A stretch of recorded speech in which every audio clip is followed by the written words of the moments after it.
Hello, everybody, and welcome back to the TripleJump podcast. It's a video game podcast. My name is Ben. My name is Peter. And my name is Ashton. Hi, guys. How are we? Pretty good. Okay, thank you. A little bit sleepy. Yeah. Yeah, but I'm also busy. I got a little bit stuck in a YouTube rabbit hole last night, and it started at about 11 and it finished at about 1:30. What kind of YouTube rabbit hole? Oh, kind of all sorts of things. Like, it started out just on my sub box. Anyone follow that seagull? Me feeding my pet seagull every day to gain his trust. No. I mean, in some ways. I think I've seen it on TikTok. Yeah. It started. I think he posts everything to TikTok and YouTube. Yeah. In some ways, probably shouldn't be like feeding a seagull, but it's just the same one every time. Flies up to his window. He's been doing it for like 120 days or something. It will climb on his hand. Yeah, they're best friends now. He's called Steven Seagull. That's our joke. That's a rip-off. Why don't you do that? And Lawyers are on their way. He had babies as well. He had babies? Steven. Gave birth to the babies? Stephen had babies. Yep. Wow, that's complicated. Yeah, seagulls give birth to live young. Anyway, so it started there, but it ended up, I watched someone build a really big Howl's Moving Castle out of like bits of plastic, just like food packages and lolly sticks and stuff, which was so therapeutic to watch. Really? Yeah. What time did you finish? Like 1:30 in the morning, something like that. Man, I've you've been been on in a roll of late nights, haven't you? Yeah. I've been in a bit of a Gordon Ramsay's Kitchen Nightmares vibe on YouTube that does at the not moment. sound like an easy thing to get you off recommending me like various algorithm really episodes Ramsay of Gordon screams at a Ramsay's woman Kitchen until she Nightmares. cries. Gordon Ramsay hates the food. Or it's like Gordon Ramsay says, this fish and chips taste like a battered condom. It was like, well, I've got to hear him say this. Play. I like to this just watch, fish and chips taste like a battered condom. Yeah. I like to watch Excellent. like the first half where he's like slagging off the food and then witnesses a dinner service and he's like, you're out of your mind. And What's he's wrong raging. with you? He's like, you're an absolute idiot. And I'm always like, yes, tell him, Gordon. And I like when they get angry as well because it's like, well, When they that's get angry Gordon at Ramsay. Gordon. Yeah. It's when- effing raw. It's effing raw. What are you? An idiot sandwich. An idiot sandwich. Brilliant. Well, I've not You been been watching. watching any YouTube? No. Oh. I watched all of On My Block yesterday. Oh, yeah. Season Interesting 4. choice for you, I think. Yeah, well, I watched it popped up on Netflix earlier this year, and I just saw like the first, the little teaser it gives you, and I was like, that's quite funny. I enjoy that. It's very for a certain age group demographic. Yeah. But I still ended up enjoying it, and then I wasn't feeling too great yesterday, and season 4 was just on Netflix, and I was like, okay, time to watch 6 hours of television. Did you watch What If last night? No, I The didn't. last episode? No, I didn't, but I've got it It's really good. You should watch it. ready to go. Yeah. That? What?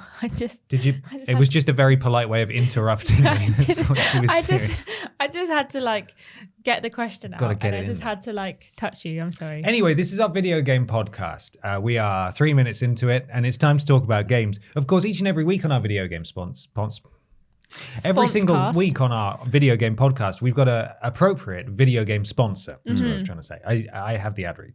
Yeah. As it's now the spook month, the spooky sponsors they're rolling in. They're flying in. And this week, we are proud to be sponsored by an anti-diuretic, actually, called Outlast Poo. Outlast Poo. As in, you Unpack that. What's a diuretic, please? Well, unpack that. Is that their slogan? Yeah. Yes. Maybe it's an anti-diuretic. I don't know. Maybe I've written it down wrong. You Is said it- anti-diuretic. No, that is right then. So it's an Is that anti-diuretic. to stop you having So diarrhea? it'll harden your stool, Yes. right? Mm-hmm. Outlast poo. Yes. So you outlast You will outlast poo. the poo. Yeah. Right. So it takes longer. So you're not When you think pooing about all it, it's day. actually really clever. Yeah. And it makes a lot of sense. Or it could be a diuretic, and then it's outlast poo. So you will never poo. So you take it, you void your bowels, and then And you you never die. poo. Never poo again. So you Oh my never God. poo I would again. love to never have to poo again. Wow. Would you? I imagine there's a lot of drugs actually that will void your bowels and kill you. Yeah. So Yeah. anything really. Well, then you have to have one of those poo transplants, which is the colloquial term for it. It's a So, real. like, they a real reintroduced the Someone else's the poo. flora and stuff to your if tum you, tum. yeah, if you like Not strip that's where your poo doesn't go in your tum. people. Sometimes. People get some people have like enema addictions and stuff. They they over enema themselves, or if they've been really ill and they've just like stripped their digestive system, all of their flora and stuff. then other people will donate their poo, that's so thoughtful. which then gets like inserted into your intestines Wow. and spread like flora. That's what I was going to say. No! Just like No! Like on Why did you say that? warm toast. No. It's a video game podcast. Is that a real sponsor? Sadly, no. Oh. But you've outdone me there with your horror, your abject disgust. The fact that you've grossed out Ashton is impressive. I know. I'm pretty impressed by that. I'm claiming that as a victory. Just the idea of a knife in your bumhole, spreading it. Well, like okay, that wasn't the visual I had. Well, that's the visual I had. Ugh. Let's just give everyone. And then you said warm toast, and that let's really made give me everyone just a few seconds. We're sorry. We're actually sponsored by our wonderful patrons, if we have any left at this point, over at patreon.com/Team TripleJump, where for as little as $1 per month, you can submit questions to this podcast. There's tons of other rewards available. We've introduced loads of new rewards. They're all kicking off this month. You will have already seen Triple Jump After Dark. The first episode went up on the podcast feed for free. There is a second episode available now. It's a fortnightly podcast. There's loads of stuff. So do consider going over there and supporting us. It's really good. Something else as well, haven't we? Pashton. Can you say it at the same time? Oh, yeah. Yes. We have another real sponsor called TripleJump.gg. Hello everyone! As well as our extremely real and totally not fictitious in any way sponsor, we're officially partnered with PlayStation, Xbox and Nintendo to sell their codes through our own website, TripleJump.gg. Here you can get everything from topping up your digital wallets to PlayStation Plus, Xbox Live Gold, Xbox Game Pass and Nintendo Switch Online subscriptions, as well as Minecraft Mine Coins. Mine Coins, they'll be your coins any minute. Nice one, Pete. Oh, thanks very much. It's 100% legitimate, directly supports us, and provides you with the delightful digital currencies you're going to buy anyway. Visit TripleJump.gg to browse our full stock. TripleJump.gg. This is a real sponsor. It's time for question 1. This is from Zach Gibson, who says, "What's the most disappointing final boss you have encountered? Thank you for all the top quality content you put out. Have a great rest of your day." Oh, Zach, you too. Zach. I really appreciate that. Goodness me. Do you know what? It's going to be a pretty boring answer, but flipping the boss of Tekken 4, right? I've talked about Tekken bosses before in terms of unforgiving bosses and, you know, ones that made you angry cry. And They've usually got like horns and stuff, haven't they? Yeah, well, exactly. They've usually got horns. The one in Tekken 5 has like a mouth on his tummy and he will like gobble you up. Oh, I'm more of a moose. Well, that's cheating, isn't it? What is that? I was going to do horns, but I was doing like horns with different like you're spikes off, but I can't just look like a moose. He won't actually A gobble you up with his moose. tummy mouth. He will shoot a fireball at you that is very difficult to dodge. Oh, wow. Yeah, he definitely needs a diuretic of some He kind, does, and there's yeah. something going on there. Outlast poo. Tekken 3 has like basically an actual dragon, which is kind of cool. And then there's like the Devil Kazuya, who's like a purple winged man. The Devil Kazoo. And as hard as it is, at least the really annoying Tekken 6 or whatever it is, boss that I really hate called Azazel. Bless you. Razzle Dazzle. Give him the old. Looks kind of cool. He's like this 15-foot crocodile man with like an Egyptian headdress on, and he's sort of made out of crystals. He sounds cool. Yeah. Sounds like a guy I could get a beer with. So you've got Azazel. that whole pantheon of actual monsters and stuff, but the final boss of Tekken 4 was Combot.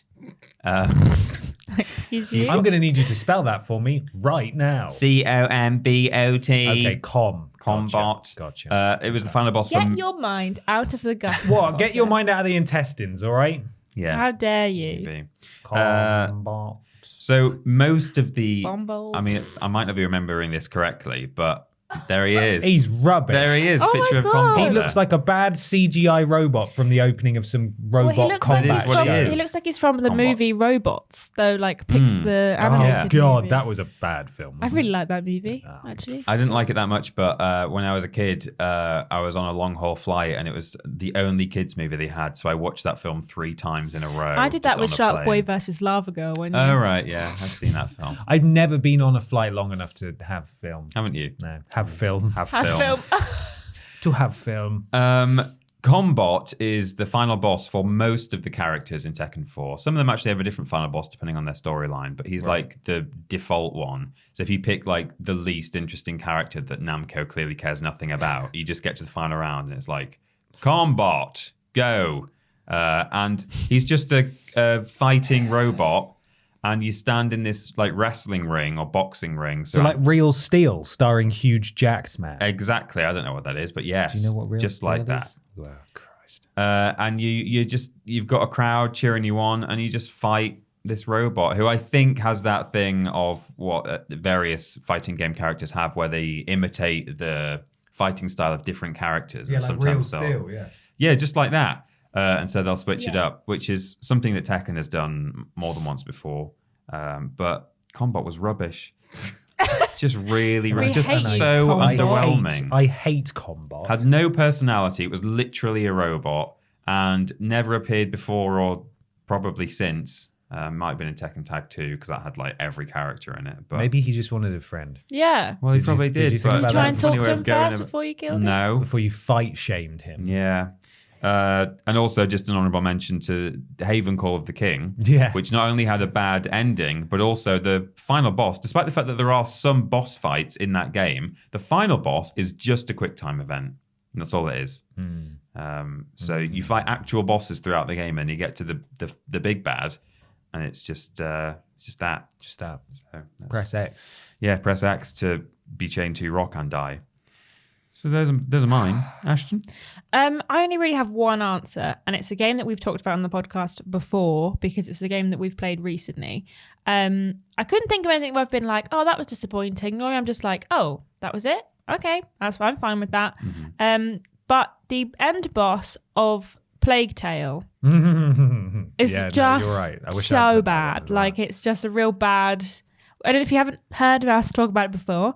You're fighting some kind of evil Pope man, and I don't know. Is it too soon for spoilers? I mean, I want to play Plague Tale at some point soonish. So. Okay, well, I mean, it's not. There's a Pope man. There's an evil Pope man, but you know he's evil pretty much from the get-go anyway. Okay. Yeah, his boss fight is like just decaying basically when you look at him. It's like that's an evil Pope. That's an evil Pope man. Not that there are many benevolent Pope men in real life either, but I don't think there are any at all.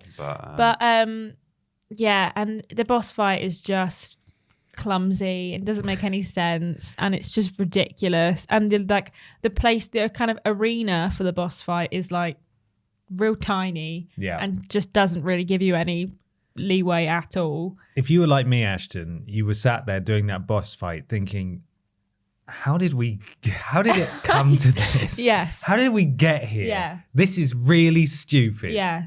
And then it's just kind of a very disappointing end of the boss fight. It's just a rule of threes boss fight, isn't it? You just, you make sure you get him hit 3 times and then you do a win. Yeah. Oh. And it's just really not very good. Crap, can't wait. Basically, Peter, you only need to play like 7 hours of Plague Tale. When you get to the cart, you can just stop playing. You just stop playing. Right. You'll know the cart. You'll know the cart. You'll know the cart. That whole thing from the cart onwards is just bad. Oh, yeah. But so, I was ready to stop playing a considerable amount of time before that as well. It's a shame, but I mean, I kind of feel like in some ways, what's the point of me playing then? Because I don't want to finish half. You'll the story. love the setting. I will. I know. I've already played a little bit of that game, but what's the point in starting a game if I'm not going to finish the story? I hate not finishing something. You'll finish it, but because if you want to finish the story, but you just guys pre-warning. You'll hate it from the end of the game. You'll really enjoy it up to a certain point. We're doing you a favour, really, I know. Peter, because if we said it was amazing, your expectations, if you went in, you'll be like, "What the hell is wrong with you?" I think I might have played it a little bit sooner than I might have started playing it maybe this week or last week, if not for the fact that. Okay. I thought you said you had started playing. No, I might have done if I'd not, or kind of been not put off entirely, but now I'm like. There's a really fantastic cart bit. You're gonna really and you can enjoy ride that it. bad boy all the way to the best final boss you've ever seen. But it is gorgeous. But I think the game's really good, and then it just kind of lets itself down at the end. Child but is really I do still enjoy it. I don't think the child was that annoying. He's the worst. But I think it's so because Ben needy. is just. There's mate all He's the time. a 4-year-old. He's like so a needy. full It's child. save me! I'm 4. just learn how to use a gun, will Just you? learn how to be 8. Yeah. God. Do a flip, Oh my coward. God. Yeah, be 10. Rubbish. Just grow up. Rubbish. Ben? Yeah, I have one that's actually entirely relevant to what I'm playing at the moment as well, and that is, and I don't know if I should really spoil it, but the final boss of Demon Souls is not good. Okay. In that it's thoroughly underwhelming. Demon Souls is by far the easiest and most accessible Soulsborne game there is, not only from its level structure in that you have a central area that you just warp to levels, and it is not open-ended. It is you start at the beginning of the level and then you fight your way to a boss at the end, and then you can warp back and then walk back to that point and then continue on to the next boss, and so on. So it's super simple, and if anyone wants to get into these games or give them a go, Demon Souls is definitely the one to do it. Obviously, PS5 is the most accessible way to do that. Not everyone can get a PS5 at the moment, and they're expensive, so maybe not. But the PS3 version still does exist. Apart from everyone in our office managed to get one. Everyone in our office pretty much got a PS5 last week. It was Fraser ridiculous. Porter, some Big kind batch. of PS5 marketplace, just on hand. He just like had these hacks. Our social media community manager man, Fraser, he was just going from PC to You PC get a PS5 to people who wanted You get them. a PS5. And we've already had one show up this week. I think Kieran one got showed his. up last weekend. James's showed up this week. Yeah, Yeah, and James there's has 2 his more one. on the way. Ross is getting one. Jack Atkins, the writer for Andrew Cultaholic, is bought getting one. one. Andrew got one as well. I think Yeah, Andrew so. was getting a second one, wasn't he? Because Yeah, he's already for got his- one. yeah. So yeah. Anyway, everyone's Andrew's got a getting PS5 second one. for his his partner. partner. Yeah. Anyway, the point is, if you want a PS5, you can flip and get one. And Demon Souls is great. However, because it is easier, some of the bosses are, it was their first attempt at really doing this kind of genre. It was a trailblazing game, and a lot of the bosses are not particularly hard, especially by the standards of later games. The last boss, what most people would consider to be the last boss, is really visually impressive, fantastic music, really foreboding. It's what you fought the whole game to get to. Then there's like another one, but it is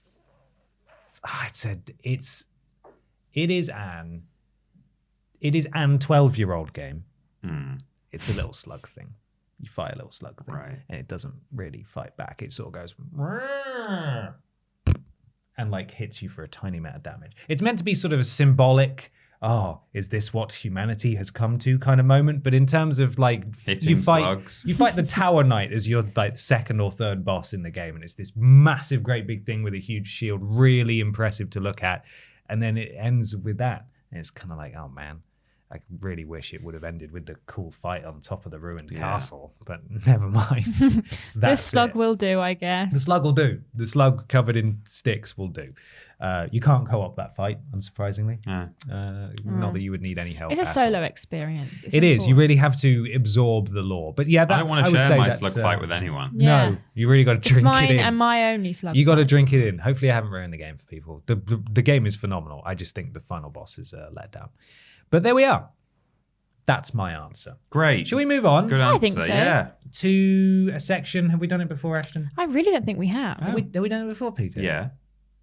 Right, well, you two are Well, going to I have to... don't know what Oh, no, you're so, talking no, actually, no. No. I thought we were going on to a big discussion, but no, that's No, not. that's later. What is Yeah. this then? What I'm confused It's now. called I don't know where we are. What We Playin. How do you spell that? Pele a ya ina. No, we're not done that before. And then one of those flicks. Yeah. Oh, yeah. What's it called? An ampersand. And I pop free. Oh, what? An apostrophe. Oh, Christ.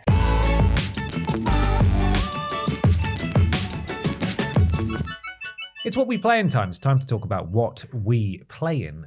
Peter Ost. Peter Ost. Pidost. Not Plague Tale. No. No. I was busy over the weekend, so I didn't get to play over the weekend at all. But at the start of the week, I finished Cana, the Did Bridge you? of Spirits. Yeah. How did you find the last boss? I thought it was probably easier than some of the other bosses. like Really? in- Were you playing on normal? yeah. Oh, wow. I found the last boss to be way more challenging than any of the other Oh, did bosses. you? Yeah. I found, so it's in a few stages. I found, I I want to won't preface be too this. spoilery. I haven't finished the game yet. Okay. But There's a giant slug man. There's a slug. And he's a pope. And I don't fight it with my card. rot slug. Yes. Yeah. There is a bit where you fight So there are a few stages to the boss fight, and one of the stages involves fighting a bigger target than other parts of the boss fight, if that makes sense to you. Yeah. And Big slug. A big slug. A big slug. When you fight the big slug, I found that trickier than fighting the non-big slug. Okay. Or slugs. But I thought it was it was a fairly well-designed boss fight in that it kind of said, here's everything you've learned, do all this. You do have to use all the stuff. Yeah, which is fun. I thought that, my opinion obviously remains unchanged in terms of that game is very tranquil and pretty and enjoyable in that sense. But I feel like Kana just doesn't really get enough character development throughout that game. I just don't really know what she's about. I don't really care about her that much beyond the extent of just she is protagonist. Hello, I am protagonist. Yeah. And I kind of want to. She seems like a nice person, Yeah. Someone you could get a beer with. I hope she does well and enjoys the rest What of are you her going to do after existence, school, but- Kana? You got any plans? No. Okay. Yeah. Well, just like talking to Just your go book, home and isn't be it? conscientious and just learn how to be a better spirit guide. Okay. Okay. Right. Sweet. Do you want to come for a drink or anything? No, No, I've got to go can't. home and guide spirits and stuff. Okay. Um, Well, okay. see you later, I guess. There's always a place for you here.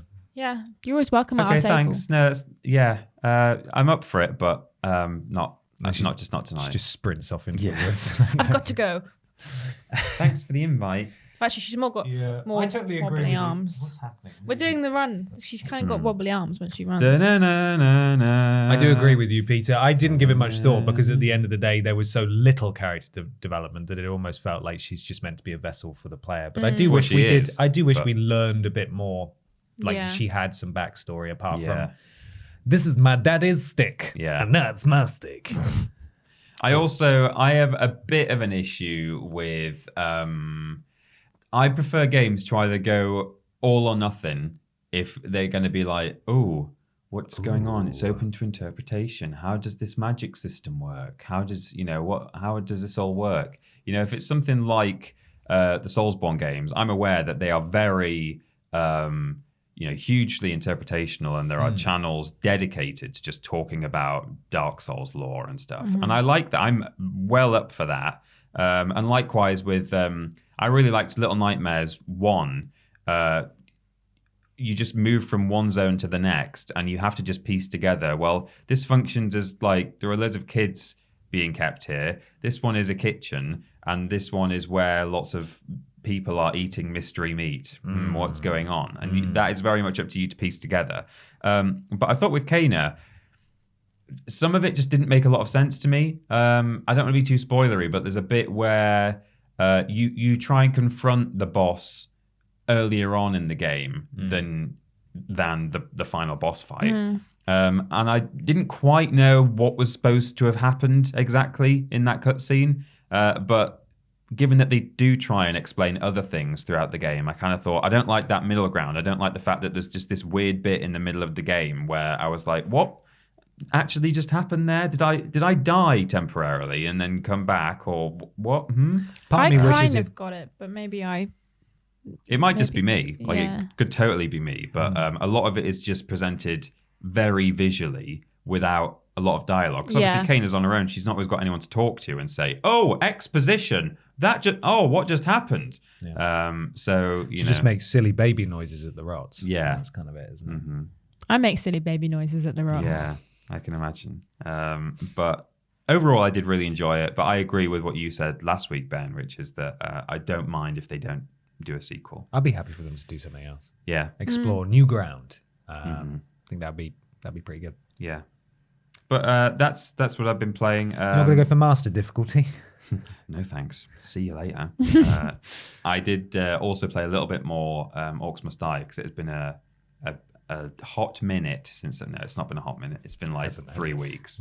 But I played that when I got it. I played it non-stop until I completed it, and then I didn't play any while I was playing Kana and stuff. So I thought, well, go back and have a second run at that and just mop up some high scores and stuff. So that's what I've been doing. Yeah. Nice. Fair. Yeah, I've been playing Kena as well. I've been trying to collect like all of the stuff before I go into the last boss fight, but there's one rot that I simply cannot find, and I've looked up guides and I can't find it. I've gone through. I know the area that it's in like the field area, but I've gone through like the guides, checked every place where it could be, and I literally cannot find it anywhere. Have you done the thing with the water dragons where you go through the garden and you make all the plants grow? Yep. You have, because that one was one that I didn't realise until I was mopping like, things up. Missing a couple of hats, but I haven't actually gone back to find those yet. I've been trying to find this last rot. But yeah, I wanted to finish everything beforehand and I couldn't find this rot, so I got kind of annoyed and just was like, I'll play something else for now and I'll go back and I'll find another time. So I played some more Life is Strange at the weekend as well. So I've been getting through that. I went to the alternate reality and then came back from the alternate reality. It's not made me cry yet, but I think maybe I'm emotionally stunted because everyone was saying that Edith Finch will make me cry on stream, but I just kind of laughed my way through Edith Finch. Didn't make me cry. I just thought it was a really brilliant game. It was a really good game, but I did laugh when a man got yeeted off the cliff. So maybe you're a a psychopath. bit broken. Played some more. I know I've kind of had a week where I've like been jumping around from different games because I don't really know exactly what I wanted to play. So I played some more Orcs Must Die 3 with MB. We played a bit more at the weekend.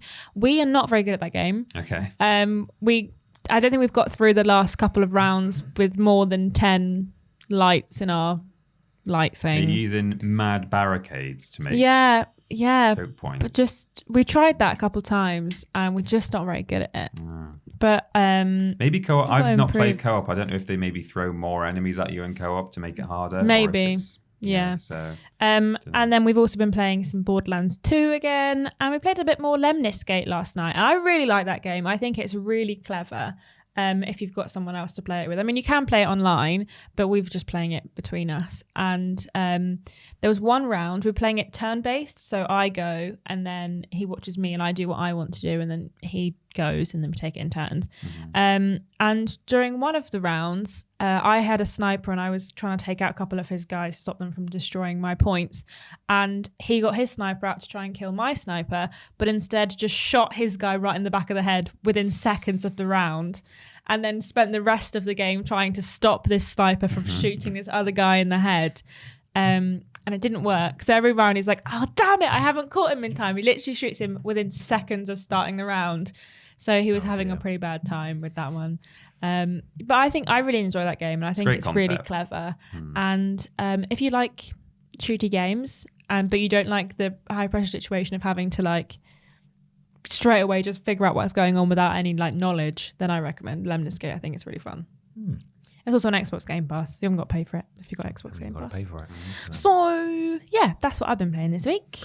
Nice. I have finished and platinumed Life is Strange True Colors. Oh yeah. Congratulations. Thank you. I really enjoyed it. I think it doesn't really everyone that's sort of involved in the central cast is like in their early 20s this time, whereas in all the other ones you've been like teenagers.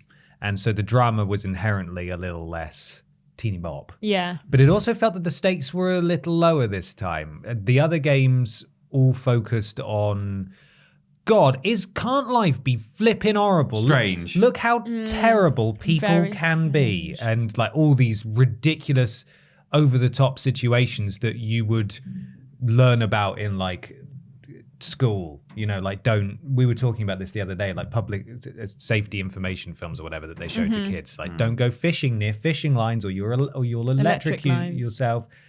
Don't go don't fly a kite in a power station. Don't fly a kite next to a power station. Don't text and drive. Don't get in a stranger's car, all that kind of stuff. Don't talk to strangers on the internet. Hay bales. Where it would be almost, the end result would be almost comically horrific. Yeah. Like so over the top bad. That's usually been what Life is Strange has kind of lent into, is like, how bad could it get? Yeah. Pretty flipping bad, actually. Well, the first one's like, there's an apocalypse happening. Yeah. And you're like doing all of this like teen drama stuff whilst also there's an apocalypse looming on top of you at the exact same time. I actively don't want to ever play Life is Strange. I don't think it sounds very nice, like very enjoyable. I think like there are games such as Edith Finch that I are very much kind of like, oh, I must play that one day. But whenever I hear about Life is Strange, it just sounds really depressing. To be fair, like I was kind of the same, but I was intrigued by it, and I have enjoyed it while I'm playing it. But I do think that I'm like, oh, another bad thing's happening. Okay, I mean, I found Rachel. Okay, and that did. I was a bit like, oh, this is a bit sad, but I'm just kind of like. Emotionally, I just can't deal with this. It's balanced by the good stuff. The sad stuff is balanced by love, persevering, and young people being good. Yeah. That's usually what it is. It just felt like in True Colors, the stakes were lower. I loved the world and I love the town and I love all the characters. But because I'm not necessarily, it could be because I'm experienced with Life is Strange games and how certain decisions usually play out. Like someone, for example, is being obviously set up as a detestable, hateable person. So I'm intentionally quite nice to them when it inevitably comes out that maybe they're misunderstood. You know, like the writing is on the wall for me. So it could be a combination of experience or, you know, maybe not very good writing. But there weren't really any difficult situations for me to navigate. Usually Life is Strange puts these really impossible decisions in your hands where it's like, someone is going to be really upset with this decision, but I never felt like I was backed into a corner in that regard. Yeah. So in a way, it was sort of just 6 to 8 hours of role playing in an idyllic town with people who really care about you, and occasionally something went kind of bad. Which was delightful, and I did really like it, but I don't think it was necessarily as I said, high stakes as the other ones. But I do wholeheartedly, and it's so nice for it all to be released in one go. I liked it so much that I ended up upgrading to like the special version, which had an additional chapter which takes place before you arrive in the town, and you play from the perspective of another character. And that was super fun, but I don't know if I could necessarily recommend it because it was pretty basic. So only if you're like really jonesing for more content. And that was actually released like towards the end of last week. So it's a good thing I delayed playing Life is Strange because the additional content was ready when I finished the game. Anyway, I'd really recommend it. But if you're a Life is Strange fan and you haven't had a chance to play it yet, maybe temper your expectations. I think it's just a really nice game. Is Life is Strange 2 the same characters as Life is Strange? All the Life is Strange games have a tiny bit of crossover, but each one follows a different protagonist and a different story. So 2's really good. I liked 2 as well. Apart from that, my job as a Demon Souls Sherpa came to an end when I helped my friend get through the final boss and the last bit of the game, and he ended up loving it, as you know everyone does because Demon Souls is so good. And this weekend, I am doing one of the game weekend things that I try to do a couple of times a year with my friends, but you know, COVID, so that hasn't happened. And I think we've already played through all of Demon Souls on PS3, and now we're going to go through it on PS5 and maybe play as like a class or a build that I've never done before. Maybe like a faith build that uses miracles. Stealth Archer. Not a Stealth Archer. I will play a different class this time, Stealth Archer. Stealth Archer every time. Stealth Archer every time. But that's what I've been playing. Fantastic. I think it's time for question 2, you know. Okay. I don't. This one comes from Tommy the Wank Engine. Tommy says, my roommate Ellen. Hi, Ellen. Nice to see you Hi, again. Ellen. Hi, Thank you Evelyn. for drawing us as overcooked characters. Oh, yeah. It's amazing. Looked up at the TV at the exact moment I was examining the lower half of a dead clicker in The Last of Us 2. So she was greeted with a full screen mushroom dong. My questions are, 1, how do I apologise? And 2, what's the worst thing in gaming someone has walked in on you playing? My question 3 is, do the clickers have actual mushroom dongs in The Last of Us? There's like, some of them are like really detailed. They're just like clothes are ripped. You can also see female nipples in it sometimes, which is grotesque. I don't think I've ever looked hard enough, you know. Maybe next time I need to. You're doing it wrong. I want to play through it again, so maybe next time I've definitely never seen clicker dong. There's exposed genitals. I may have seen. It's really subtle though. I've probably seen boobies. Yeah, possibly. there are boobies in it. Yeah, but they're like they've got cauliflower on them and stuff. It's weird. Yeah, but they're broccoli there. boobies. They're there. Number 1, how do I apologise? I don't think you should. I think you should be like, hey, don't shame me. You didn't make the game. Yeah. It's Neil's fault. If you were a zombie and you had a mushroom penis, would you want people to look at it? I think I would. I would. Yeah. I would look at my penis. And I wouldn't want those people's partners to say, why are you looking at that? that mushroom penis for? And well, why are you looking at it? You're looking at it as well. We're all looking at it. We're all looking at it. We're all looking at the mushroom dong. Question 2. What's the worst thing in gaming someone has walked in on you playing? See, I really, really had to rack my brains for an answer to this because I guess I just had nice sort of environment of privacy in my childhood. And my parents wouldn't just walk in on stuff. I hear all these stories about, oh yeah, when I was playing Ride to Hell Retribution, my parents walked in during the overall sex scene. It's pretty raunchy, to be fair. You know, why are your parents just walking in on you like that? So I was actually got a whole list of things. So it took me ages to think of an answer. And all I could think of was the Christmas that I got Resident Evil 4. From Grandma. Cool Grandma. Cool Grandma. It wasn't from Grandma. Was it Peter's Gamer Uncle? Uncle? It was Cool Grandma. No, I don't believe so. It was Peter's Gamer Uncle. But Cool Grandma was there. She was staying over Christmas. Presumably. Dabbing all the time, yeah. And it was on Boxing Day or maybe even the 27th. I think she was still there. When people stayed at my house, they would have my room because we had a bed that had a bed under it, and you could bring it up, so it'd be 2 single beds. Oh, so wow. And I would normally sleep downstairs on the sofa bed, but my PS2 was in that room. So I was in that room playing Resident Evil, and Grandma was in there at the other end of the room just ironing. And I don't know why she was doing the ironing. She was a guest in that house.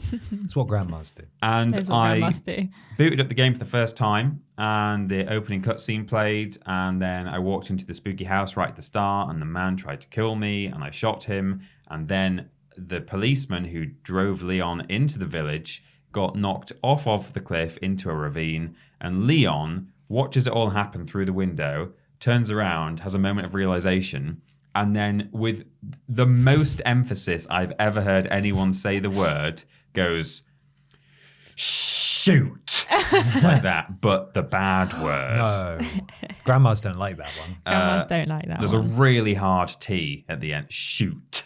And my grandma just heard her from the other end of the room go, oh no. That's the And worst that was reaction from a grandma. That is. My goodness. And that's it. That's the worst experience I've had with someone being like, "What are you playing, young man?" And that was it. She was fine with it after that. I was like, wasn't bothered. "Oh, sorry, Grandma." She's like, "No, whatever. It's your game." I might slip in here as well, Ashton, Yeah. just to say that I also have not really had any moments where people have walked in on games. You know, I enjoy my disgusting sex moments in games in silence, in the dark, on my own, as it should be. As you should do. Yeah. But there may have been, I don't know, like an occasion where I was playing Fallout 3 and maybe I had the bloody mess perk on and I shot someone and they just exploded into like a cloud of viscera and gore and organs. But no, I can't really. My parents have walked in on worse things. Okay, well, so when I was younger, Get that out of frame. Sorry. There we go. It's okay. It's gone. when I was younger, I wasn't allowed the Xbox in my room for some reason. Had to be downstairs in the dining room. The dining room was connected to the kitchen and also connected to the downstairs toilet. So my parents would often walk through when I was playing games. And I bought Saints Row the Third. Oh. And I also bought GTA 5. And at one point, I don't know if it was a mission or I just stumbled upon the strip club for the first time, but I was walking around the strip club and seeing all the boobies. And is there a mission in GTA 5 where you have to go in the strip club? Probably. I can't remember. Either way, I was in the strip club and my mum just walks through with my father to go outside to the back door, which was also in the dining room. And I was just like, oh, no. Oh, no. And my mum was like, I'm going to get in trouble. Ashton, what is on the telly? And I was like, it's a mission. I'm not controlling it, Mum. I'm not controlling it, I promise. How old were you at the time? Like 14, 15. Oh my God, you shouldn't have been playing GTA, apart from the fact that that's the age everyone plays GTA. Yeah. And then obviously Saints Row the Third, you can run around with a giant Yes, you can. penis bat. A willy bat. And just various situations in Saints Row are probably not things you want your parents to watch. Yeah. So I had a couple of situations like that when I was younger. It happened more often than I would care to admit, because I literally didn't have a choice. Well, there's no door on the dining room either, so I couldn't even close the door and be like, can you just not come in for a couple Have of some hours? privacy. I'm playing my smart Mum, game. don't Thank Playing you. my game. But more recently than that, last year when we were all working from home, my partner and I were all kind of sat in the same room, and the TV and the PlayStation's in the same room as well. My partner was working late, and I didn't want to sit in the bedroom all night and just be quiet. So I decided to sit on a beanbag in a black hoodie, in the black beanbag, and play The Last of Us 2. However, during The Last of Us 2, if you haven't played it, there's a sex scene. There are. Oh, yeah. A couple of sex scenes. A couple of sex scenes. But there's one that I think goes on slightly too long in a boat. And I was just playing that, and my Ben was in the middle of a live stream that is dedicated to like 17, 18-year-olds to tell them to come to university. And I was in the background like, oh, jeez. And I don't think you could see the telly, but the whole time I was just there like, stop. And I could just hear Ben talking about going to university is a really good choice because it gets you the qualifications, you can get the job. And I was just like, oh, I feel like I'm on camera just watching this now. You need a private room to be able to play video games. Yeah, well, I don't have that now in my flat, but luckily I live alone now, so I don't have anyone. It's all one big room. Come over. But yeah, so I've had many a situation in my life where someone's walked in on me playing something or doing something that I don't want them to see when I'm on a video game.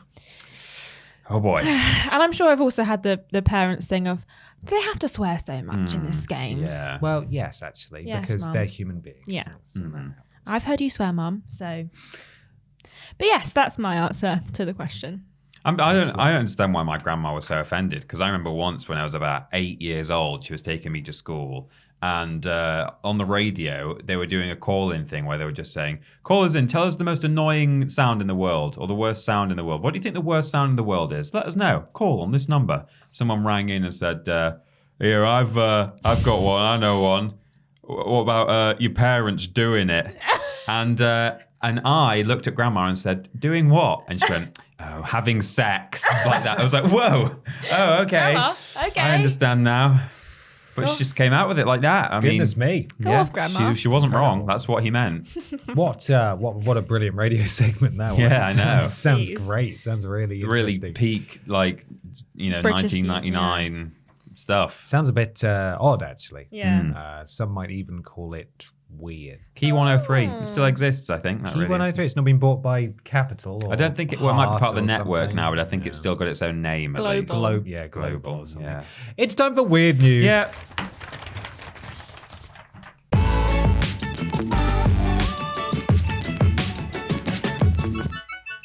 It's weird news time. Time for weird news. And weird news this week is brought to us by our podcast producers, those being Matt Barger, James Carmichael, Sean Legg, Trick24, Evan Brighton, you could just Fred read them all Cartwright, out. Ellie That's Nicholas, not fair. Hutcher 10, Wow. Harrison Calman, What an a-hole. Dylan, Gabrielle Who do you think he Philippig, is? and Katie King Garrett. of the channel. Well, I mean, it was right Gosh. there and I just read it.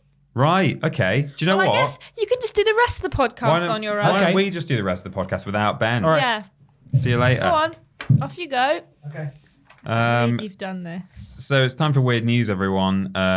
This was submitted by Dead of the Sean at Dead of the Sean on Twitter. That's both his handle and his name.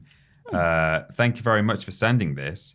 I'm going to just get it open on my chat. This is according to NME.com. Ooh. You know, that gaming outlet that talks about gaming stuff. Uh-huh. News channels report Armor 3 footage as real-life pro-Taliban attack. Oh, yeah, I saw this. This is not good. No. Subtitle, Life Imitates Armor. This is written by Andy Brown. An exclusive, quote, video claiming to show Pakistan's Air Force supporting Taliban forces in Afghanistan has turned out to be footage from Milsim game Armor 3. Oh. That means military simulator. As caught by fact-checker Mohammed Zubair on Twitter, footage posted by Republic claiming to show the Pakistan army supporting Taliban against the Northern Alliance in Panjshir was actually clipped from an Armor 3 video posted in January 2021. So someone took footage from the game and pretended it was an actual footage of Taliban. Put it on the news. Yeah, the clip, while much lower quality, is from a video showcasing an A-10 Warthog jet versus an anti-air tank in the game. there is then an embedded tweet. So this link will be available in the video description on the YouTube version of this podcast if you want to have a look at this article. It's got the tweet embedded. It's not actually a very interesting video. Hang on. Here it is. I'll show it to Ashton. Well, Ben's not here, so... No. It's not... That's it. That's the footage there. Right, okay. So it's just that on loop. But they were reporting it as real, which is great, you know. PC Gamer reports the footage appeared on Indian news channels, Republic TV, Times Now, Navbharat, Zee Hindustan, and TV9 Bharatvarsh, and claimed to show Pakistan's Air Force engaged in battle over the Panjshir Valley, where some of Afghanistan's military forces still hold out against Taliban forces. It's so good that journalists and media companies are really doing their homework, isn't it? Well, absolutely. A Bohemia Interactive representative has told PC Gamer that while the clip, quote, is so cropped and low res that it's hard to identify an exact video, they are confident it is Arma 3 footage.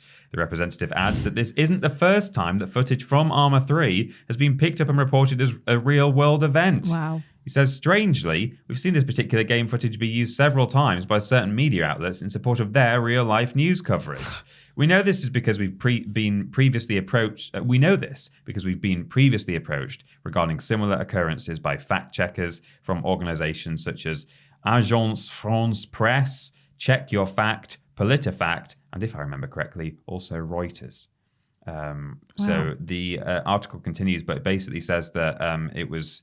I think this is a different article that I read, said that it had been used in as a depiction of the IRA shooting down a helicopter as well. Good. Wow. I think it was the IRA. Maybe not. Citation needed, but there you go.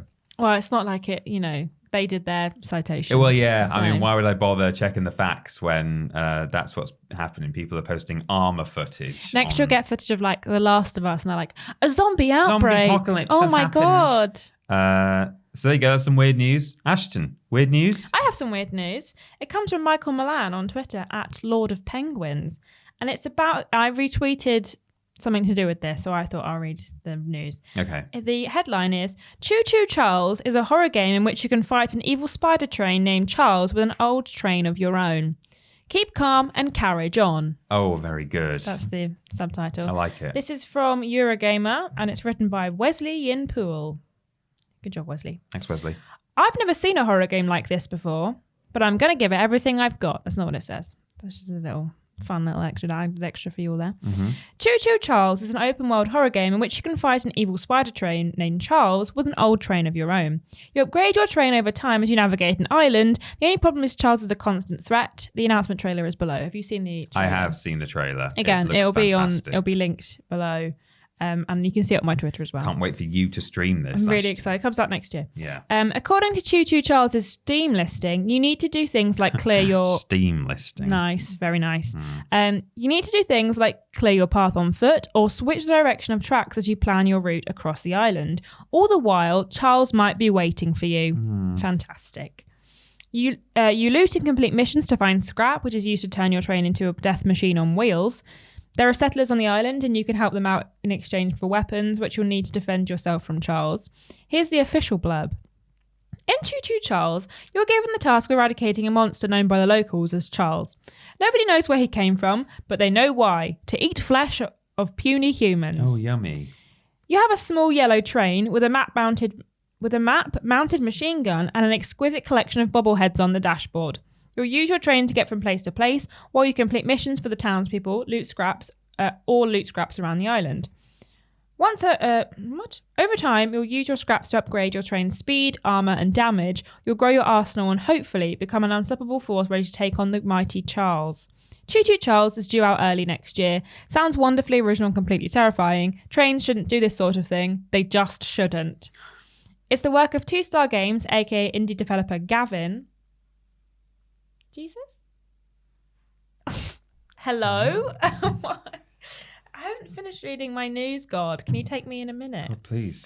Make over a handful of well-received games on Steam, such as My Beautiful Paper Smile, My Friend is a Raven, and Cloud Climber. Something tells me Choo Choo Charles is on track to be 2 Star Games' biggest game yet. I'm quite excited for it. It looks horrifying. It does. It looks I'm on brilliantly horrifying. And I'm looking forward to seeing you play it. So, well, I guess that's the end of weird news. In the running order, it says with the option of either question free or three, or a profuse apology. It says here. Oh yeah, it does say profuse apology from Ben Potter for reading out everything and not including the 2 other hosts in the podcast, even though we're sat here and are paid to be here. I wonder if we'll get that, or we're just going to get someone trying to do the spooky... people are paid for it. These podcast producers have paid good money to have that. us so if it doesn't happen, I think they've been out. Shortchanged. I think so too. I'm trying to do... Looks like some kind of ghost is affecting this situation right now. Because it's spooky months. But I'm still waiting on that profuse apology. Yeah, me too. From I can wait all day. Potter. Yeah, I can wait all day. It's your own time you're wasting, class. Yeah. Look at that playground. Do you want to go out there and... the bear whisperer is currently on the TV. Hang on. That's probably... We Hang can't... Hang on. That's illegal. Hang on. For those listening at home, I hope you're enjoying yourselves. We're having a great time. Ben tried to be funny, but actually just made more work for himself. You proud of yourself?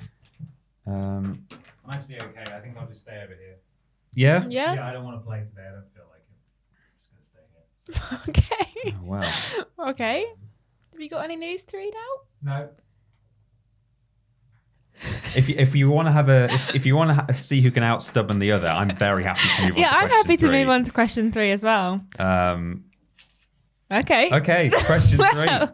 It's from Harrison Man, who says, is it purely greed that allows a game like eFootball 2022 to make it to stores in such a broken state, or is it incompetence? Or perhaps both? Thank you, Harrison Man. Thank you, Harrison Man. I didn't write notes for this answer because I think the answer is basically yes. Yes, I also didn't write notes because I thought the answer was basically yes. It's a mixture of greed and, what's the word? Hey, leave that alone. Arrogance. Yeah. I think arrogance. So. It might not be greed in the sense that I don't think they may. It depends about. I don't know if this example is a case of this, but it certainly happens where people are just greedy and they say we're going to make some shovelware and get some profit off it. Yeah. But whether that's what happened here, I don't know. What might have happened is they sat down in a boardroom and said, we're going to try our best to make a game. And then when they realized, oh, it's rubbish, it is still, that's when it becomes greed. If it's like, well, we're still going to make people pay for this. We're still going to put it out anyway. Whether that was the goal from the outset is a different thing. You have every opportunity when making a game and marketing a game and posting a game to remove the game, like just let people know that either the game's not happening or it's going to need to be delayed. Yeah. You've got every opportunity. They just chose not to use any of those opportunities. Because money. Because if you don't put the game out, you don't make any money on it. Whether people buy it and then ask for a refund or buy it and can't be bothered to ask for a refund, you're more likely to make a little bit of money. Well, that's the thing. I've not followed this game other than the horrible images that really were released good versions of its reveal. Footballers. I've not seen any stories since in the news about whether people are maybe getting refunds en masse or anything like that. I'm not sure. No, I haven't seen anything about it really. I think most people just saw it and went, well, I'm just not going to buy it then. So, hello. Well, it's free to play, so there'll be no refunds at all. Right, fantastic. Okay. Well, in that case, it's not greed. Is there microtransactions though? I think so. There was I believe there was a $40 pre-order you could get to get some additional stuff. Right, that's what I saw. I didn't realize it was. It's intended by to be a default free-to-play model, I see, right. which in a way is really promising because a lot of people have been sick and fed up for the longest time with annualized sports franchises. Yes. This game should not have launched in the state it was in. We all had a lot of fun looking at the bugs and the glitches because they were wild. They were really good. However, it should be tempered with the fact that it is free to play and also that they kind of said it was just going to be a demo when it launched, which again is weird and not really acceptable. But I've got a quote from Push Square here. In many ways, yes, and then in parentheses, it is a demo. We want people to get hands-on with eFootball as soon as possible, so we will launch with a limited number of teams and modes. Exact details to follow, which is why there's only like 9 teams in it. I did see that they were like, more teams will be released as we go, but it's just weird. Why would they launch it in such a soft state? I like the idea that details to follow doesn't mean press details and more information. It means no in the game. Face details. Yeah. Face detail. Polygons to follow. Yeah. Rubbish. I don't know that it's greed as much as it's just a really poor decision. Yeah. They've come out, this is their brand new model to get Pro Evolution Soccer back into the mainstream now as eFootball. Yeah. And they've I'm trying to put the words together without swearing. They've completely flipped themselves. Like this couldn't have gone worse. The reputation and the image of this franchise is ruined immediately. I don't know why they didn't wait. Why wouldn't you wait?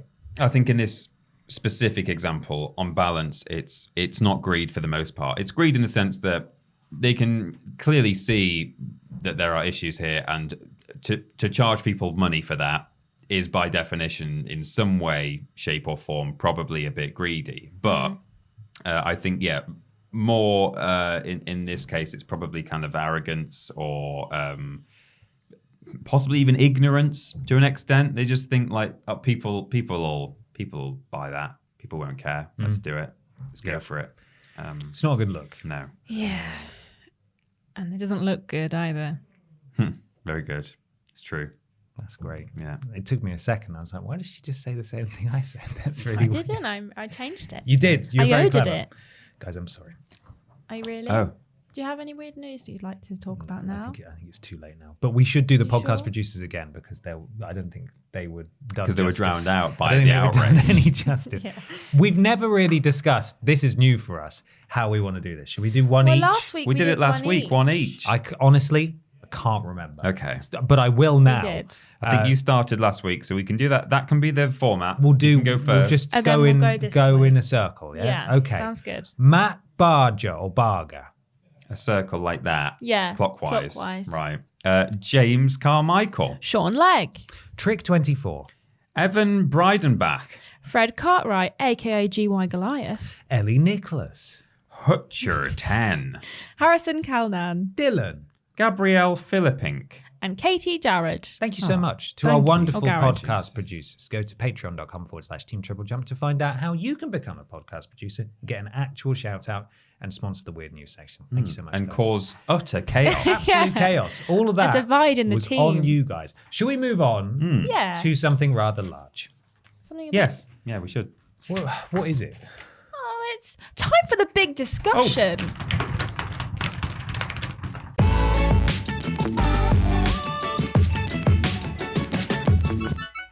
It's big discussion time. Time for the big discussion. This week's big discussion comes courtesy of Harrison Calnan, who says, "Hi guys and girls and jungle skogs and walruses and other creatures, beasties and everything in between. I am asking, do you ever feel that video game franchises ever get intimidating to play/jump into? For example, I think the new God of War looks interesting, but I've never played any of the others. And even if I play the 2018 release, I'll still feel like I've missed out on those that came before, and it'd be very difficult, both time-wise and setup-wise, to dive back to the PS2 era and onwards. I know a lot of franchises try and reboot narratives so you can jump in, but with callbacks and inside references, it's difficult to feel fully connected to the narrative. Even as a big Ratchet & Clank fan, I still found that Rift Apart played into lore from games way back in the PS3 era that have unfortunately been forgotten and should have instead been its own game, welcoming to new players. Have you ever been put off by game franchises because of this? And if so, what do you think can be done to confront this?" Thank you, Harrison. Thank you, Harrison. I'm a bit of a slave to this whole thing. I really don't like going into anything unless I've played it from the start. Like whether that's video games or if it's movie franchises, TV series. I hate to think that there are, because that's sometimes that can be my favorite thing particularly in visual media, in movies and TV shows and stuff, when there's like a tiny throwback in the background or something, a little Easter egg, and I hate to think I'm missing out on stuff like that. So it's one of the reasons why I didn't touch The Witcher 3 for so long. And probably another, it also was probably what caused me to put it down after playing it for 45 minutes to an extent. It was also just the scale of the game, and I kind of didn't want to commit to a big open world, but I didn't like that there was all this like political stuff going on. I was like, how much of this should I know? And sometimes that can be the difficult thing is you can play a game, for example, God of War, and it might well be that you're entering a series for the first time and you're hearing things that are happening and you don't actually know whether you should know or know something or not. It might be a new character, it might be a new bit of lore that's never been revealed before, but you hear someone talking about something as a matter of fact and you're like, oh man, am I supposed to understand that or not? So that alone can be a bit off-putting. Even something like Assassin's Creed to an extent, I think is kind of making this an issue when it shouldn't have to be an issue. Those games could be completely standalone by just following different characters in different time periods. But because they really feel the need to tie it all together with this strange animus, modern day storyline that just makes absolutely no sense to me because I've not played over half of the games. I always find that a bit off-putting as well. I know they've really cut that down now to the extent that sometimes it's just cutscenes or sometimes you just have to walk across a room. But with Valhalla, you've got the flash forwards, if you will. But that character, I can't remember what her name is. Do you remember what her name is? In Valhalla, the like modern day girl. Oh, I can't remember what her name is. But she's in Origins, the Egyptian one, right? As the person going into the Animus. And then I assume she's in Odyssey because I went Origins, Odyssey, Valhalla. Is that right? Yeah. I assume she's in Odyssey because between end of Origins and beginning of Valhalla, something's clearly gone on here that we've missed out on. And I didn't really know what was going on because suddenly we're in a cabin and she's talking about like a clock or something that they found, or they're looking for something, and suddenly the sun's like exploding. Yeah, it was like, and you're like, post-apocalyptic. I've definitely missed something here. Like I've missed a couple of steps to get to where we are today. So yeah, it's a bit of a special case, Assassin's Creed. Yeah, that's like really like very much a side story, but it still does put me off those games, and I probably would have played more of them in recent years if not for that whole arc that's just going, kind of showing no signs of stopping, even though, as I say, they have really like pared it back a bit in recent games. Regardless of the ongoing narrative, I think just the modern day stuff is so crap. It just needs it's off-putting, not even necessarily because I don't know what's going on. No, it's because just of quality, rubbish, and it just pulls you right out of quite literally pulls you out of the experience of the time period you're meant to be inhabiting. But those are my thoughts. It does hold me back a lot, actually. Sometimes it really makes a difference. I think God of War as well, the 2018 one, I played as the first God of War I played, and there was a couple of bits where I'm like, oh, who's this character that suddenly appeared? Like we've suddenly got, and it wasn't Zeus, maybe it was Athena, maybe appears someone in God of War 2018, and I was like, what's she doing here? We're not talking about you right now. And then my Ben was like, oh yeah, so there's this whole thing that happened in the old games that like, this makes so much sense if you know this. And I'm like, oh, but I didn't know that because I haven't played those games. So I had to like do a bit of a Google and like read the Wikipedia to kind of understand a bit more what's going on.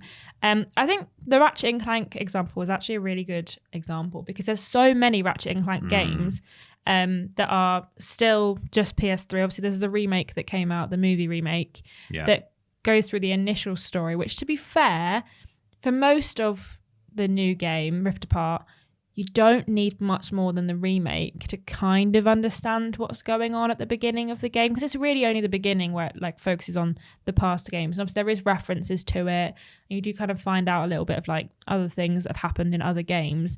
And there is characters from other games in Rift Apart that are games that not everyone's played. Like, is it Quest for Booty? There's the pirate. It's the pirate one, isn't it? And you've got a couple of characters from that in it. And obviously, like, Quark is a character that you already know from the remake, if you've played the remake. But I do think that's a really good example. My one that is the game franchise that I really do feel like I want to get into, but I just can't, is Kingdom Hearts. Oh yeah. I think Kingdom Hearts is. Don't know. I didn't think of that. Yeah, like that's the worst one.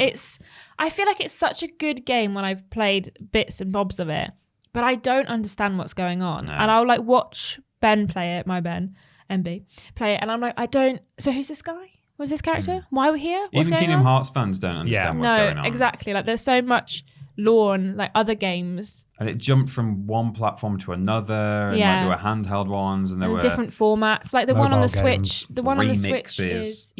the one on the Switch is like a rhythm-based game, the whole game, but it has some story elements in it. And there's like that one that's called like Dream Drop Distance or Drip Drop or whatever. That's apparently also something else to do with the story, but it's not one of the 1.4, 1.5. How can you have a game that's 1.5? 2.8. How can you have a game that's 2.8? Doesn't make any sense.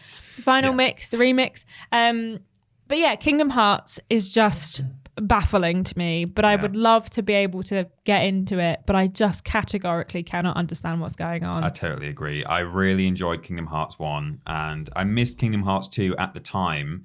And I always thought, oh no, I must go back and play that because I really liked the first one.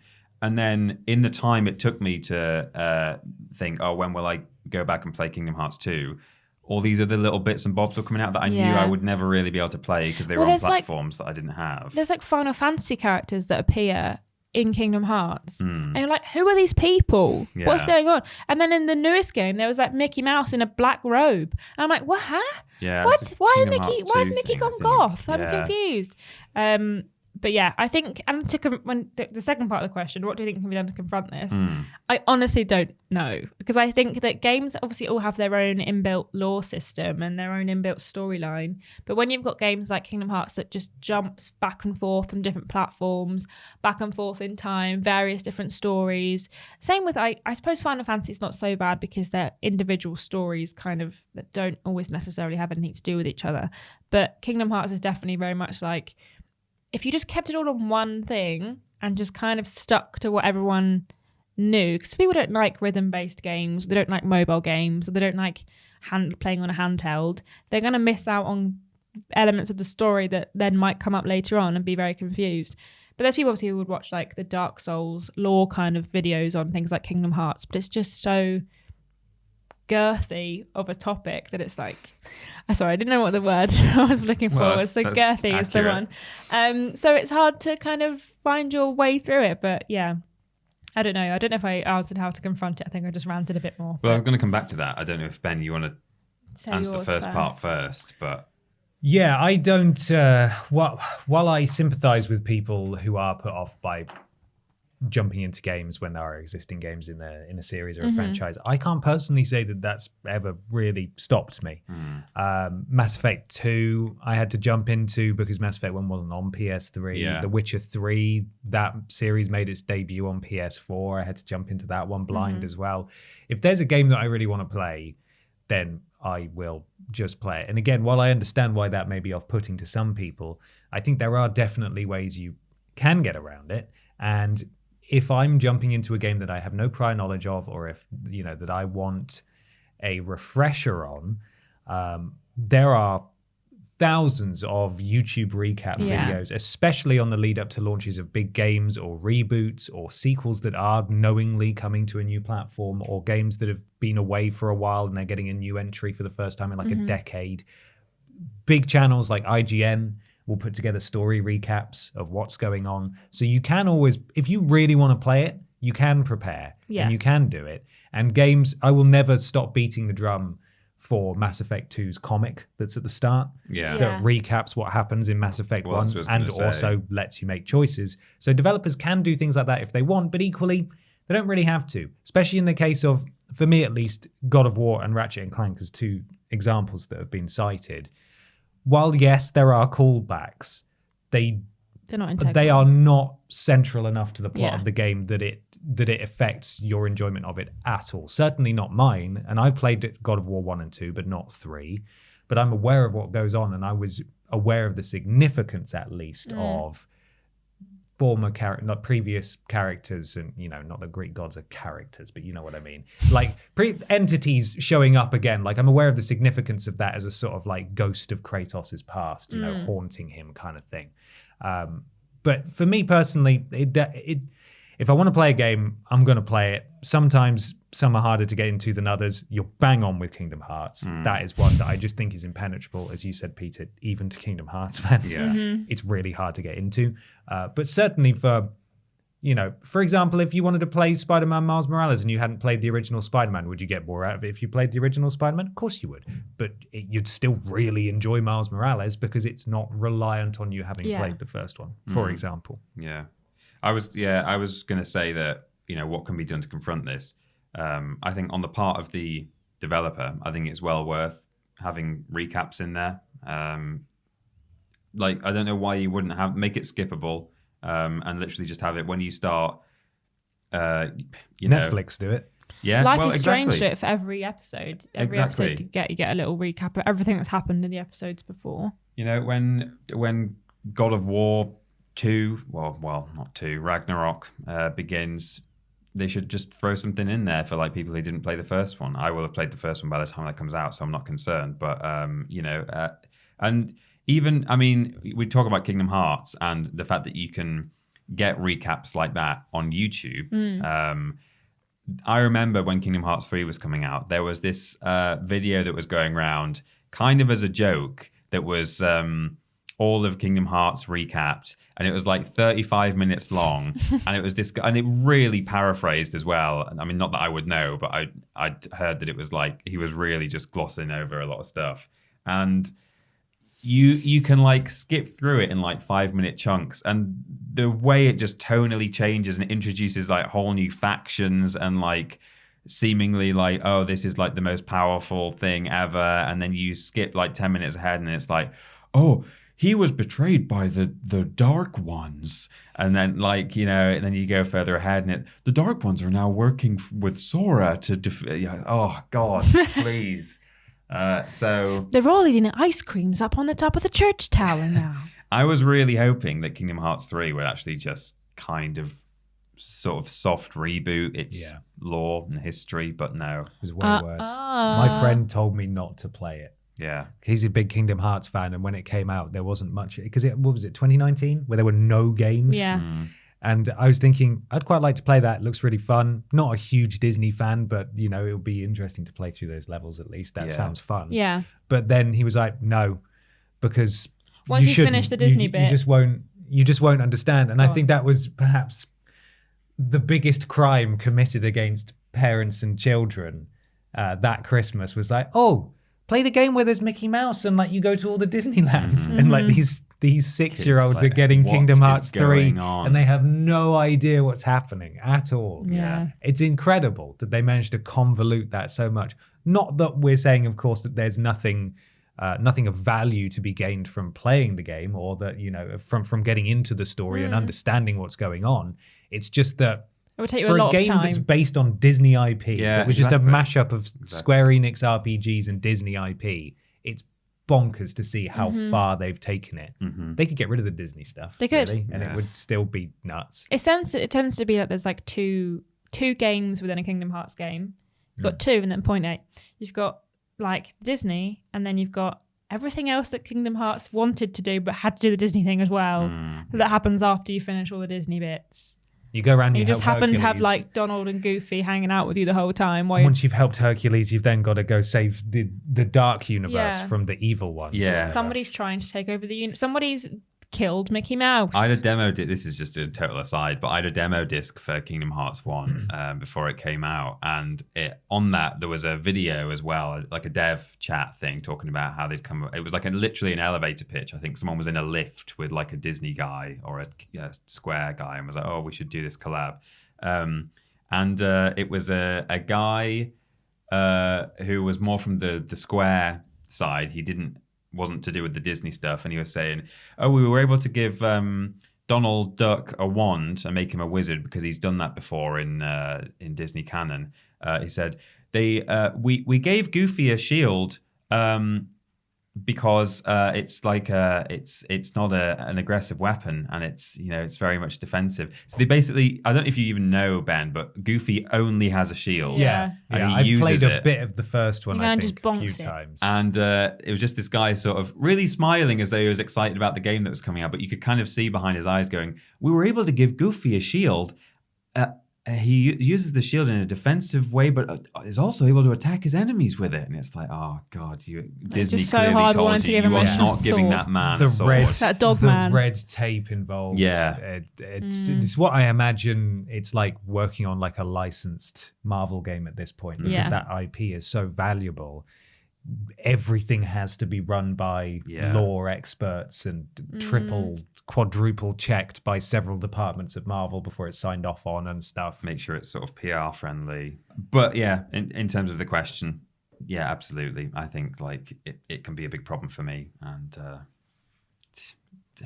I don't know what can be done in some ways, because I shouldn't be on YouTube to fix those issues. I think it should be in the game. You Yeah. shouldn't. But equally, sometimes it's not even the fault of the developer, because they're making it for people who already like their games. Yeah. And there's only so much, I suppose, pandering they can do for potentially a very small percentage of new players. Yeah. And that could cost weeks and millions to implement, even though we would think that it might not be. In an ideal world, I would like that for sure, but that genuinely might be the reason. Like, you play The Last of Us Part 2, they don't tell you what happens in The Last of Us Part 1. No. They could do, but they're just assuming that the vast You've majority of played it. people playing it have already done I think it. it's difficult when it's a recent sequel, because then they're like, well, Last of Us Part 1 was remastered a couple of years before Yeah, like if the 2 game's came out. It's true. easily But accessible. if you've got a game that came out in like 2002 and then the sequel comes out now, Haven lots Fall of of the King. people aren't going to have played the first one, and people who are wanting to pick up the second one aren't going to want to go back and play a 2002 game to get into the next one. So It's true. it's hard. It's probably context sensitive, isn't it, in Yeah. terms of what is and isn't appropriate. But and whether they're looking to welcome new players. I'm sure they always are, but whether it's a huge priority. yeah, it should really be factored into like part of the marketing budget, shouldn't it? Like, even if they just release a trailer on an official channel, social media or whatever, send it to all the outlets, and it's like, here's a 2 minute, here's what you missed on such and such. Last week on Kingdom Hearts. Last decade on such, and there it is. Well, Yeah. there we are. Let us know how you're affected by games that seemingly are impenetrable or off-putting because you haven't played the previous ones. Does it bother you? Doesn't it? What can they do to change it? Let us know. Peter's now going to tell you where you can find us and how you can get in touch if you want to. Hello, we are Team TripleJump. You can go to youtube.com and twitch.tv/Team TripleJump to see all of our videos and live streams. When we're streaming on both of those channels, we're modded by Lord Brotovich, Trowling Badger, and Mr. Black. If you've got Amazon Prime, one of the many benefits that you get with that is a Twitch sub. So you can consider redeeming that on our channel, and we will benefit from that. Thank you very much. We've got social media, twitter.com and facebook.com, both /Team TripleJump. Twitter for video and live stream announcements and a few admin bits. Facebook for legacy video content, discussions, which we also have over on Twitter. Occasional Facebook Lives. Thank you to Fraser for looking after our social media for us. And you can go to patreon.com /Team TripleJump to see all of the brand new tiers with the extra awards. They've simply gone up in value. Everything's still there, but now there's extra stuff too. Even more. We have a website. It's triplejut.mup. That's triplejut.mp.